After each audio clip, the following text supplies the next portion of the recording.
हमारे प्यारे साथियों, today we are going to foster everything surrounding endometriosis.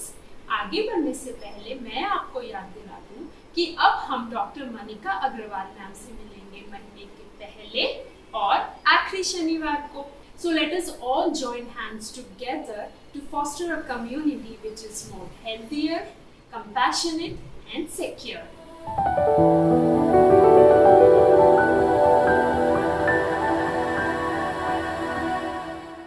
Welcome ma'am, welcome to the next episode. तो ma'am आज हमारे साथियों को, दर्शकों को बताएं कि एंडोमेट्रियोसिस क्या होता है।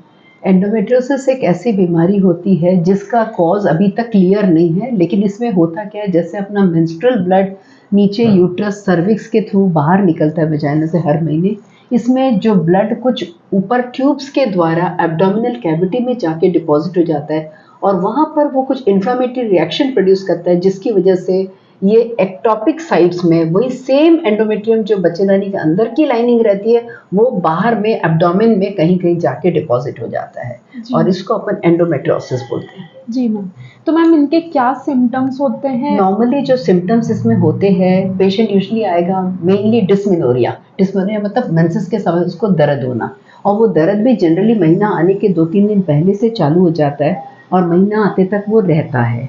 कभी हैवी ब्लीडिंग के साथ भी पेशेंट प्रेजेंट कर सकता है। कभी कभी वो पेशेंट जैसे मैरिड है, वो बोलती है मेरे को संबंध रखने में तकलीफ होती है, दर्द होता है, या पेशाब के द्वारा खून जाना साइक्लिकली महीने के समय, या लैट्रिन के रास्ते में लैट्रिन करते समय दर्द होना, वो भी महीने के आसपास के समय पे, या डल पेल्विक पेन, हमेशा नीचे पेट में दर्द बना रहना, या कभी वो एक बड़ा सा सिस्ट लेके आती है ओवरीज में, ये सब प्रेजेंटेशन जनरली रहते हैं। जी, तो मैम ये नॉर्मल मेंस्ट्रुअल पेन से कैसे डिस्टिंग्विश किया जाता है? नॉर्मल जो पेन होता है, फिजियोलॉजिकल जो डिस्मेनोरिया होता है, वो जनरली होता है जब अपना ओव्यूलेशन चालू हो जाता है। हर महीने जैसे जैसे अंडा बनता है, फूटता है, उस समय बिकॉज ऑफ प्रोस्टाग्लैंडिन रिलीज एक पेन होता है, बट ग्रेजुअली गर्ल्स में, यंग गर्ल्स में होता है ये, फिर धीरे धीरे वो कम होते जाता है। बट अगर ये पेन काफ़ी सीवियर है तो उस केसेस में हम लोग को इन्वेस्टिगेट कराना चाहिए, तुरंत सोनोग्राफी कराना चाहिए और कंफर्म सोनोग्राफी भी एक अच्छी सोनोग्राफी मशीन से प्रॉपर तरीके से सोनोग्राफी होना चाहिए, जिससे कि अपन को पता चल सकता है कि एंडोमेट्रियोसिस है कि नहीं है। ऑफ कोर्स थोड़ा डिफिकल्ट होता है डायग्नोस करना एंडोमेट्रियोसिस अर्ली स्टेजेस में, जब तक कि ओवेरियन सिस्ट वगैरह ना हो, एंडोमेट्रियोमा ना हो। जी मैम, तो मैम इसका डायग्नोसिस कैसे पॉसिबल है?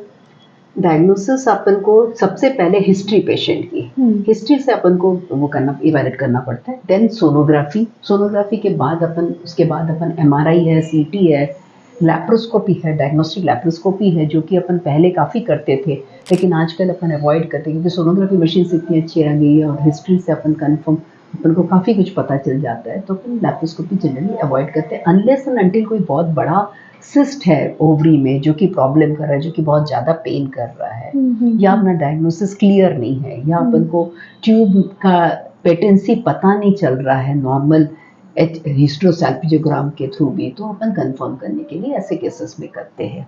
या बहुत ज़्यादा पेन है, पेशेंट को हमेशा पेन रहता है, या पेल्विक नोड्यूल वगैरह बन गया है, या एंडोमेट्रियोसिस के अंदर पूरी अतड़ियाँ, ट्यूब्स, ओवरी सब चिपक गई है, उस केसेस में अपन कभी कभी करते हैं कि अपन उनको रिलीज करके प्रॉपर पोजीशन पे लाए और पेन उनका कम करें। जी, तो मैम ये फर्टिलिटी को कैसे अफेक्ट करता है? नॉर्मली जो एंडोमेट्रियोसिस अभी देखा जा रहा है, nearly 10% of the young females करीब इंसिडेंस है।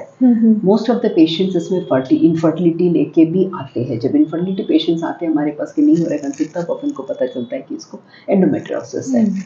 तो बाकी तो जो सिम्टम्स मैंने बोला है वो अलग, वो बाकी सिम्टम्स रहते ही हैं, उसमें रह सकते हैं, तो उसी से हम ज़्यादा करके इवेल्युएट करते हैं। एंड इनफर्टिलिटी एक मेजर इशू हो जाता है, जिसमें कि जैसे ही अपन को लगता है कि एंडोमेट्रियोसिस है तो इमीडिएटली वी स्टार्ट ट्रीटमेंट चालू कर देते हैं, क्योंकि हम चाहते हैं कि जितनी जल्दी से जल्दी पेशेंट कंसीव करे।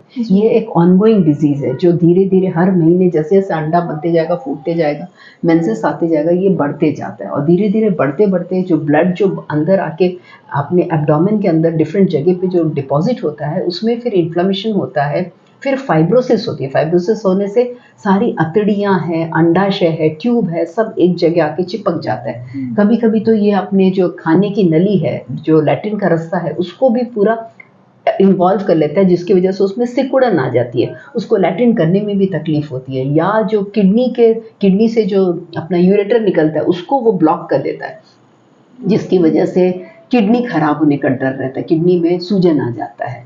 तो और बाकी ये एक्स्ट्रा पेल्विक रीजन्स में भी एंडोमेट्रियोसिस होता है, जैसे कि अपने लंग्स में, अपने अम्बलाइकस में, नाभि के पास, या कोई स्कार है कहीं पर चीरा लगा है उसमें हो जाता है।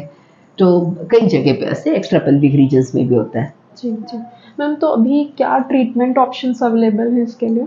एंडोमेट्रियोसिस एक ऐसी बीमारी है जिसमें कि अपन को सबसे मेन एम है कि हर महीने जैसे जैसे महीना आता है ये बढ़ते जाता है, तो अपन को उसको रोकना सबसे पहले है।